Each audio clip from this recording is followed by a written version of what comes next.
Challenge ابھی آج کے زمانے میں اتنا بڑا چیلنج دینے کی ضرورت نہیں ہے.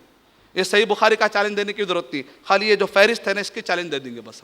ہم بولیں گے دنیا کا سارے مذہب والوں کو چاہیے کہ اپنے اپنے مذہب کی جتنے پوائنٹس پر ہم لوگوں کے پاس نبی صلی اللہ علیہ وسلم کے زبان سے ٹیکسٹ موجود ہے, ٹیکسٹ کی شکل میں ہے, یہ خالی عنوانوں کے اوپر دنیا کا کوئی بھی مذہب والا اپنے کتابوں سے یہ سارے عنوان پر ایک ایک ٹیکسٹ لا کے بتا دے, ناممکن ہے.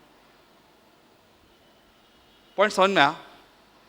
یعنی طہارت سے لے کر جہاد تک کے ایک ایک مسئلے پر امام بخاری رحمۃ اللہ علیہ نے ایک باب باندھا, اس پر نبی صلی اللہ اپنی بات نہیں, نبی صلی اللہ علیہ وسلم کا ٹیکسٹ. ابھی تو قرآن مجید کی آیتیں نہیں, نبی صلی اللہ علیہ وسلم کا ٹیکسٹ, یعنی قرآن مجید کی آیتیں حدیث شریف میں ہر مسئلے کا ٹیکسٹ کی شکل میں حل ہے. جبکہ دنیا کے جتنے بھی مذاہب آپ جانتے ہیں آج ہندو ایکٹ میرج کے لا کے مطابق مسئلے حل ہو رہے ہیں, کیونکہ ان کو معلوم ہے کہ ہندو مت کے مذہبی کتابوں میں کئی مسائل کے حل نہیں ملتے. کرسچینٹی کے مطابق طلاق کا کوئی سسٹم نہیں ہے, تو انہوں نے کہا کرسچن ایکٹ کے مطابق طلاق دلوائی جا رہی, بائبل کے مطابق نہیں.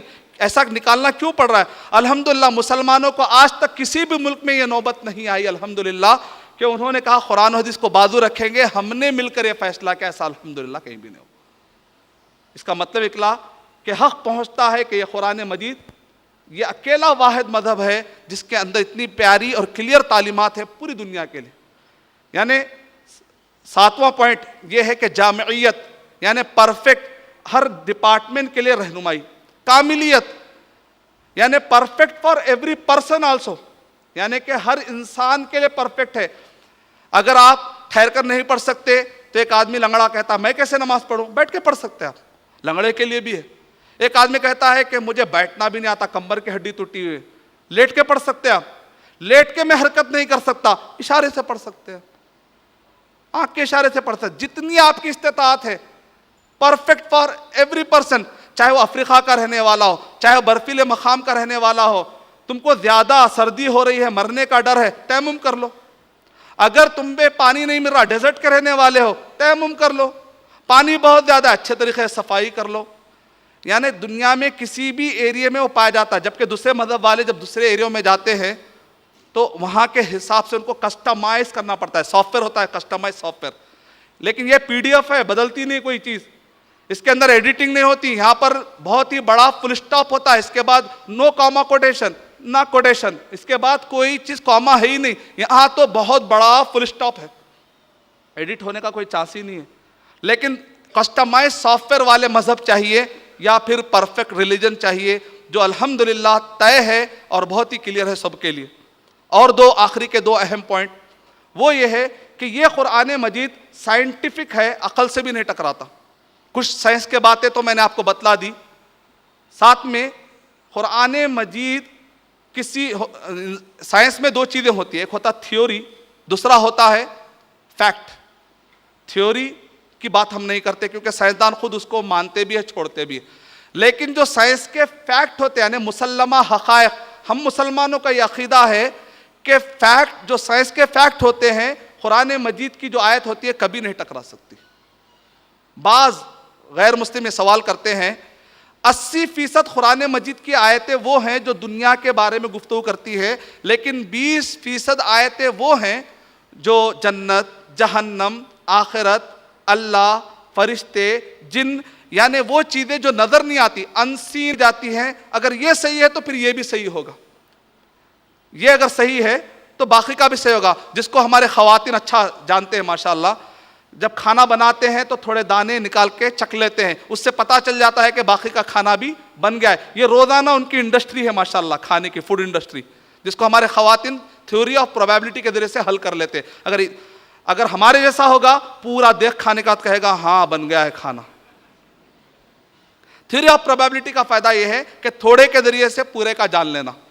تو اسی طریقے سے جب ہم کہتے ہیں کہ 80% جو قرآن مجید جو باتیں بتلاتا ہے اور وہ سائنٹیفکلی پوری کی پوری پروف ہو رہی ہیں, اور باقی کی 20 باتیں جو تمہیں نظر نہیں آ رہی, ہمیں نظر نہیں آ رہی, جس کو الذین یؤمنون بالغیب کے تحت ہم مسلمان مانتے ہیں. لیکن سائنس آج تک بھی سائنس کے پاس ایسے کوئی ریسورسز نہیں ہے کہ اس کو ڈینائی کر سکے, اس کو جھٹلا سکے. اتنا ہی ہے کہ تم نہیں مان سک رہے لیکن جھٹلا تو نہیں سکتے, کیونکہ سائنس کا اصول یہ ہے کوئی چیز ماننے کے لیے اگر اصول چاہیے تو رد کرنے کے لیے بھی اصول چاہیے، ڈینائی کرنے کے لیے بھی اصول چاہیے. تو اسی طریقے سے باقی کے 20 باتیں یا 20% باتیں سائنس کے پاس ایسے آلات نہیں ہے جس کو وہ ڈینائی کر سکے، کیونکہ سائنس ابھی بہت بیکورڈ ہے، اس کے پاس ابھی اتنے ریسورس نہیں ہے کہ وہ اس بارے میں گفتگو بھی کر سکے. ریسرچ اور ڈسکوری تو دور کی بات ہے. اس کا مطلب اگر 80% صحیح ہے، تھیوری آف پروبیبلٹی ہے کہ باقی کے بھی صحیح ہوں گے ہمارے حساب سے، اور آپ چونکہ رد نہیں کر سک رہے جب تک تو صحیح ہے. اور اگر آپ رد بھی کر لیں گے تو ایسا کوئی فیکٹ ہو ہی نہیں سکتا. دوسرا طریقہ یہ ہے کہ criteria of truth and falsehood, یعنی ایک ایسی کوئی بنیاد اور ایک ہونی چاہیے کہ جس کے ذریعے سے ہم کہیں کہ یہ کلام اللہ کا ہو سکتا، یہ نہیں ہو سکتا. اس لحاظ سے بھی اگر آپ دیکھیں گے تو قرآن مجید اللہ کا کلام ہے. مثال کے طور پہ میں آپ کو 3 نقطے دیتا ہوں. سورہ لہب جو نازل ہوئی جب اللہ سبحانہ و تعالیٰ کی طرف سے، سورہ نمبر 111 سورہ لہب، نبی اکرم صلی اللہ علیہ وسلم پہاڑ پہ ٹھہر کر کہتے ہیں کہ اے لوگوں، میں تمہارے لیے اللہ کی طرف سے پیغمبر بن کر آیا ہوں، کیا تم مجھ پر جھوٹ کا تم تجربہ کرتے ہو؟ تو انہوں نے کہا کہ ہم نے کبھی آپ کو جھوٹ کہتے ہوئے نہیں دیکھا. کہا کہ اس پہاڑ کے پیچھے قافلہ ہے جو تم پر حملہ کرنے والا ہے، تو تم مان لو گے؟ کہا کہ ہم مان لیں گے کیونکہ آپ نے کبھی جھوٹ نہیں کہا. کہا کہ اسی طرح قیامت میں ایک دن آنے والا ہے، وہاں پر تمہارے لیے یہ ہوگا اگر تم کلمہ نہیں پڑھو گے، لہذا تم اسلام قبول کر لو. تو ایسے وقت پر ابو لہب نے کیا کہا؟ تبا لک یا محمد لہذا جماعتنا، اے محمد تمہارے لیے نعوذ باللہ بربادی ہو، کیا تم نے اس کے لیے جمع کیا؟ آیت نازل ہوئی، سورہ نازل ہوا، تبت یدا ابی لہب و تب. یہ سورہ اترنے کے بعد لگ بھگ 11 سال ابو لہب زندہ تھا. فار سیک آف آرگومنٹ، جھوٹ کے خاطر ہی صحیح، یہ سورہ نازل ہوا. اس سورہ کا مطلب کیا ہے؟ کنکلوژن کیا ہے؟ ابو لہب کلمہ نہیں پڑھے گا، اور ابو لہب کہاں جائے گا؟ جہنم میں جائے گا. ابو لہب 11 سال اس کو ملے، اگر جھوٹ کے خاطر بھی ایک مرتبہ اگر وہ کہتا لا الہ الا اللہ محمد رسول اللہ تو یہ سورہ ڈسپروو ہو آتا تھا. اگر وہ جھوٹ کے طور پر بھی یہ کہہ دیتا تھا لا الہ الا اللہ محمد رسول اللہ، دیکھو قرآن جھوٹ کہہ رہا، میں تو کلمہ پڑھ لیا، قرآن کے مطابق میں نہیں پڑھوں گا بول کر آ رہا ہے. اللہ تعالیٰ کیسے کلمہ پڑھے گا؟ کیونکہ اتارنے والا اللہ سبحانہ و تعالیٰ ہے، وہ خالق ہے، وہ سب جانتا ہے فیوچر کے بارے میں، اور اس نے جو بات بتا دی وہ سچی بات. اور اسی طریقے سے روم کے بارے میں سورہ روم نمبر 30 کے آیت نمبر 1 2 3 کہا الف لام میم غلبت الروم فی ادنی الارض وہم من بعد غلبہم سیغلبون. کہا کہ روم پھر دوبارہ غالب آ جائیں گے فی بضع سنین، یعنی 1 سے لے کر 2 سے لے کر 3 سے لے کر 9 تک، اتنے سالوں میں کبھی بھی واپس آ سکتے ہیں، یعنی واپس روم پھر دوبارہ فتح پا جا سکتے ہیں. فی ادنی وہم من بعد غلبہم سیغلبون. کفار قریش نے کہا اب اچھا موقع ہے کہ یہ سورے کو ڈسپروف کر دیا جائے. روم آ ہی نہیں سکتے کیونکہ روم بہت بڑی ہار چکے تھے، پورے عرب کے لوگ مانتے تھے، پورے کفار قریش مانتے تھے. ایسے وقت پر یہ آیت نازل ہوئی. ابو بکر صدیق رضی اللہ تعالیٰ عنہ نے جا کر کہہ بھی دیا کہ قرآن مجید میں آیا تو یہ ہو کر رہے گا. کفار قریش نے بھی شرط باندھ لی، کہا کہ ایسا نہیں ہو سکتا. نبی اکرم صلی اللہ علیہ وسلم نے کہا بضع سنین کا مطلب 9 سال ہو سکتے ہیں، 9 سال تک کی مدت کی شرط مقرر کی جائے. نتیجے میں مقرر ہوئی. اس دن کیا ہے؟ وَيَوْمَئِذٍ يَفْرَحُ الْمُؤْمِنُونَ، یہاں تک پیشن گوئی آئی. اس وقت پر روم دوبارہ جیتیں گے جبکہ مسلمان خوش رہیں گے. جنگ بدر جیت کر مسلمان خوشی خوشی لوٹ رہے تھے، اور ایک خوشی آ گئی کہ روم بھی جیت چکے. یعنی یہ وہ باتیں ہیں کہ جو پیشن گوئی ہوتی ہے وہ پوری اترتی. اور اسی کو کہتے ہیں کرائٹیریا. ایک ایسا کرائٹیریا ہونا چاہیے جس کے ذریعے سے ہم سمجھ سکیں کہ صحیح کیا ہے، غلط کیا ہے. قرآن مجید میں ایک تو چیلنج وہ بھی ہے، آپ کہیں گے وہ تو اس زمانے کا ہے، اگر آج میں ابو لہب ہوتا نا کلمہ پڑھ لیتا. اچھا آپ ابو لہب نہیں ہے، آپ کے لیے الگ چیلنج ہے. پھر میرے لیے کیا چیلنج ہے؟ وَإِن كُنتُمْ فِي رَيْبٍ مِّمَّا نَزَّلْنَا عَلَىٰ عَبْدِنَا فَأْتُوا بِسُورَةٍ مِّن مِّثْلِهِ. اگر تم کو شک ہے کہ اللہ سبحانہ و تعالیٰ کی طرف سے ہے، اس میں شک ہے، تم عربی سیکھ کر اس کے مقابلے میں کوئی کتاب لا کر پڑھ.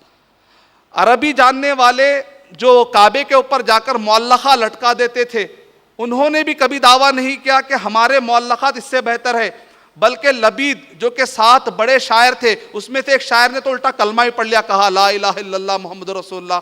لوگوں نے ان سے کہا تم اتنے بڑے شاعر ہو، ذرا اپنی شاعری تو سناؤ. تو انہوں نے کہا قرآن مجید اترنے کے بعد، قرآن مجید پڑھنے کے بعد ہماری شاعری میں ہمیں دل نہیں لگتا. الٹا بھی انہوں نے کلمہ پڑھ لیا. قرآن مجید اترنے کے بعد کسی نے کعبے پر کوئی نیا شعر لگانے کی کبھی جرت نہیں کی، کیونکہ سب مان گئے تھے عرب کے لوگ کہ اس کا جواب دینا مشکل ہے. تو یہ ہے یعنی وہ چیزیں ہیں جس کے ذریعے سے ہم ثابت کر سکتے ہیں, لوگوں کو بتلا سکتے ہیں کہ یہ قرآن مجید اللہ سبحانہ و تعالیٰ کی طرف سے ہے. اس سے بات ثابت ہو جائے گی سائنٹیفکلی, یعنی تھیوری آف پروبیبلٹی یا کرائٹیریا. اور ایک بھی میں آپ کو ایک اضافہ دوں گا, وہ ہے کانسیپٹ آف انفرنس. یعنی سائنس کے میں آپ کو 3 دے رہا ہوں, ایک ہے تھیوری آف پروبیبلٹی, دوسرا ہے کرائٹیریا, تیسرا ہے میں آپ کو دے رہا ہوں concept of inference. Concept of inference کا مطلب یہ ہے 1707 کے بعد یہ سائنسدانوں میں ایک کانسیپٹ شروع ہوا. نیوٹن نے آ کر جب لوگوں سے کہا کہ زمین کے اندر گریوٹی پائی جاتی ہے, لوگوں نے کہا ہمیں گریوٹی نظر نہیں آتی. جیسا لوگ کہتے ہیں نا جنت جہنم نظر نہیں آتا, کیوں مانے؟ لیکن آج کے کئی سائنسدان ہم سے زیادہ غیب کے باتیں مانتے ہیں. انسین ورلڈ کو ہم سے زیادہ ماننے والے کون ہیں؟ سائنسدان ہیں. کہتے گریوٹی کو ہم مانتے ہیں.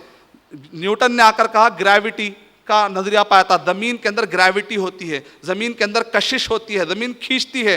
لوگوں نے کہا ثابت کرو. کہا کہ دیکھو جب سیب گرتا ہے تو آسمان کی طرف نہیں جاتا, بلکہ سیب کہاں جاتا ہے؟ زمین کی طرف آ جاتا ہے. اس سے پتا چلا کہ زمین کے اندر گریوٹی ہے, وہ چیز اس کو کھینچ رہی ہے نیچے کی طرف. یعنی اس کو کہتے ہیں concept of inference, to approach the unknown thing through the known thing. یعنی مطلب یہ ہے نہ جاننے والے چیزوں کی طرف پہنچو جاننے والے چیزوں کے ذریعے سے. سیب آپ کو نظر آ رہا ہے, اس کے ذریعے سے آپ پہنچ رہے ہیں, گرتے ہوئے سیب کے ذریعے سے آپ ایسے چیز کی طرف جو گریوٹی نظر نہیں آ رہی وہاں تک پہنچ رہے ہیں. جب آپ کہتے ہیں کہ ہم 80% کو مانتے ہیں, جو چیزیں نظر آ رہی ہیں اس کے ذریعے سے آپ باقی کے 20 تک پہنچ جائیے. اس میں مسئلہ کیا ہے؟ آخری جو چیز ہے وہ یہ ہے کہ اسلام اتنے سارے خوبیوں کے ساتھ ساتھ آخری جو اہم خوبی رکھتا ہے, وہ آخری نہیں بلکہ وہ بھی بہت اہم ہے, کہ ہر زمانے میں وہ سولوشن دیتا چلا جاتا ہے. آج کے جو بڑے بڑے گھمبیر مسائل ہیں, ایک طرف ہے ریسیشن, یعنی پوری دنیا میں اکنامک, پوری دنیا کے اندر ریسیشن پایا جا رہا ہے. bloomberg.com کے مطابق ہر 2 منٹ کے اندر ایک جاب چلا جا رہا ہے. اس حد تک تباہی ہے. یہاں تک کہ فی الوقت جو انقلابات دنیا میں آ رہے ہیں یہ سارے کے سارے ریسیشن کے وجہ سے بھی ہو سکتے ہیں. اس حد تک غربت پائی جا رہی ہے. ریسیشن کا مطلب, انفلیشن کا مطلب ڈیٹیل اگر آپ جاننا چاہتے ہیں تو میری ایک CD ہے, recession and inflation, the Islamic solution for recession and inflation. اس بارے میں میں نے ڈیٹیل کہا.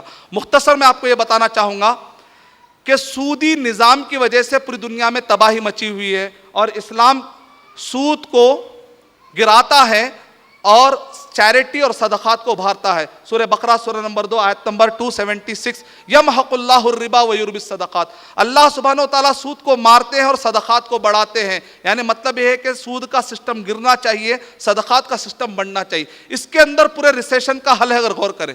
مثال کے طور پر 2009 کا میں آپ کو مثال دے کر سمجھا رہا ہوں. CIA فیکٹ بک کے مطابق پوری دنیا میں 2009 کی جو اسٹیٹسٹک ہے وہ یہ ہے, $65.61 ٹریلین دنیا میں پائے جاتے ہیں. میں فیک کرنسی کی بات نہیں کر رہا ہوں, اصلی کرنسی کی بات کر رہا ہوں.